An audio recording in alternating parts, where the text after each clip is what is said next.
E por que Miguel viralizou? Ele ganhou visibilidade por causa das suas pregações e supostas revelações durante os cultos, que foram amplamente compartilhadas nas redes sociais. E uma de suas frases mais comentadas foi: "Of the king, the power demanded the bastard the king, the fairy goes mad", que gerou memes e críticas por sua falta de sentido. Of the king, the power demanded the bastard, the king, the fairy goes mad. Além disso, ele foi criticado rasgando um laudo de leucemia durante um culto, alegando cura instantânea. Eu filtro o teu sangue e eu curo a leucemia.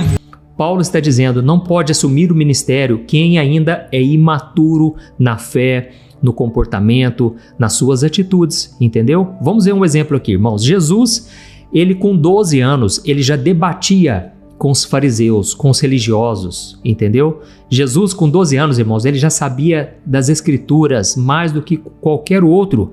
Aqueles religiosos já tinham passado até os 30 anos, estudando muito mesmo. E Jesus simplesmente venceu eles, vamos assim dizer, né, no debate. Mas Jesus não assumiu o ministério, irmãos. Ele começou a partir dos 30 anos. Por quê? Existe todo o aprendizado. E a Bíblia diz, ele ia crescendo em estatura, mas também na graça, no conhecimento. Foi necessário e Deus sabe disso, entendeu? Então, agora eu quero dar a minha opinião para esse rapaz, para esse Miguel. Miguel, eu quero dizer o seguinte: eu estou orando por você.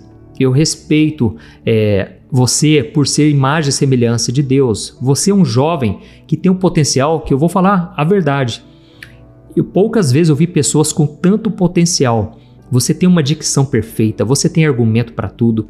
Você é muito inteligente, rapaz. Olha, Deus, ele te agraciou com tudo isso, mas o conselho que eu te dou, fique no banco aprendendo. Aprenda, não assuma o ministério agora, não é hora. Você pode se ferir. Estou falando aqui com muito amor, Deus conhece o meu coração. Você pode se machucar nessa caminhada, se é que já não está sendo ferido, irmão. Você está sendo esculachado no Brasil todo. Olha, eu nunca vi pessoas falarem tão mal de alguém assim, então eu estou orando para que Deus te guarde, para que Deus te proteja. E o conselho que eu te dou, seja humilde, tá bom? Eu já vi que você começou a se defender de tudo, é lógico. É natural a gente querer se defender de tantas acusações, e muitas delas você talvez ache que não é verdade.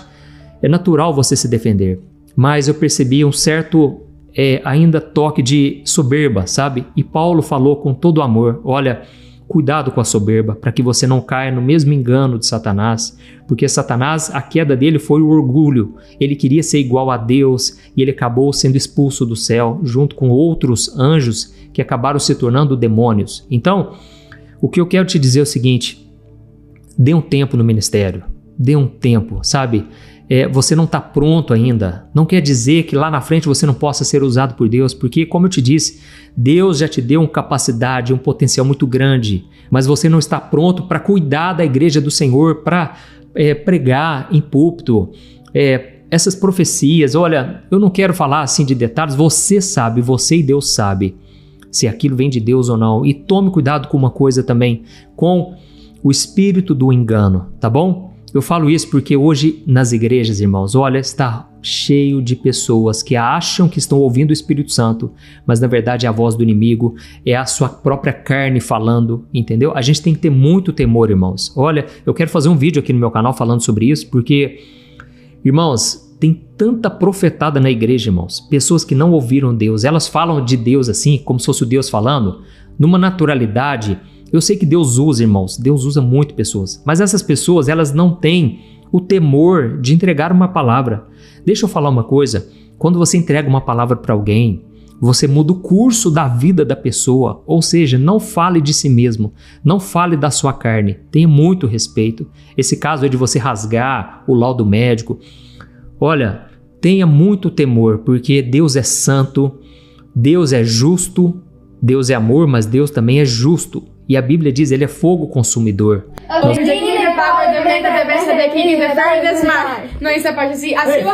Peraí. O que vocês estão fazendo, criança? Pai, a gente está imitando o profeta Miguel. E quem é esse? Aquele menino que todo mundo está zombando nas redes sociais. Crianças, não façam isso. Não façam parte daqueles que zombam. Não façam isso, filhos. É muito perigoso. Fiquem ali sentados, por favor. Filhos, Eu quero ensinar vocês a guardar seu coração, a guardar seus pensamentos. Por causa disso que está acontecendo com esse menino, os cristãos viramos meme. E quando você entra nas publicações das redes sociais, as pessoas que não são cristãs estão zombando de Deus, zombando do nome de Deus, zombando do Espírito Santo, zombando dos cristãos. É muito horrível o que está acontecendo, filhos. Então, não pensemos nele, vamos perdoar ele e vamos orar para que ele possa encontrar o verdadeiro evangelho, mas não vamos fazer parte daqueles que zombam. Vamos orar para que o verdadeiro evangelho volte ao Brasil. Vamos orar para que a igreja brasileira volte ao verdadeiro caminho, porque tornaram a igreja de Deus uma casa de ladrões, um covil de ladrões. Tenho 2 iPhones na minha mão, você tá vendo aqui? Um desses 2, qual que você escolheria? O 11. Pro 11 nascer, primeiro teve que ser o XR. Eu tenho o que o Senhor quer que eu tenha. Eu vou viajar de avião. Se no Egito não existia cargo de governador, como José se tornou governador lá? Deus criou o que não existia para colocar ele numa função. Vai! Como também os pregadores que usam mantos de Israel nos ombros, roupas de pano de saco e outros objetos, sempre gritando e impondo uma autoridade espiritual de uma forma muito esquisita. Irmãos, sinceramente, eu fico com o pé atrás diante dessas encenações e eu não consigo acreditar que no meio de toda essa bagunça haja realmente a presença do Espírito Santo. É claro que Deus usa quem Ele quer, da forma que Ele quer, mas na minha opinião, na grande maioria das vezes, isso não passa de emocionalismo para atrair as pessoas e fazer elas acreditarem que estão diante de um líder tremendamente usado por Deus. Só que mesmo que não concordemos, isso não dá o direito de uma pessoa cristã pegar essas imagens e ficar compartilhando na internet por um único motivo. Isso mancha a imagem de Deus e do Evangelho. Como nós queremos que o mundo aceite a Cristo e entregue a sua vida a Ele, se nós mesmos fazemos com que Ele seja ridicularizado por meio desses vídeos?